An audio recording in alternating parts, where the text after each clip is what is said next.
Have you ever looked at the night sky and wondered what a galaxy really is? A galaxy is a massive collection of stars, planets, gas, dust, and invisible dark matter, all held together by gravity.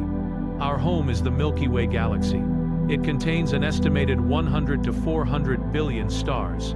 Our sun is just one ordinary star, located about 27,000 light-years from the galaxy's center. But not all galaxies look the same. Some are beautiful spirals, with graceful arms filled with stars. Others are smooth, round elliptical galaxies. And some are irregular, shaped by powerful collisions with neighboring galaxies.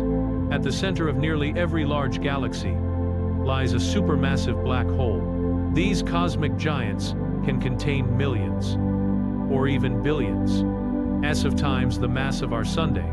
The nearest large galaxy to us is the Andromeda galaxy.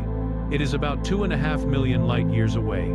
Scientists have discovered that Andromeda and the Milky Way are slowly moving toward each other. In about 4 to 5 billion years, they are expected to merge into one giant galaxy. Today, astronomers estimate that the observable universe contains hundreds of billions of galaxies. Each one holds countless stars, planets, and mysteries waiting to be discovered. The next time you look up at the stars, remember, you are looking at your cosmic home, a tiny part of an unimaginably vast universe.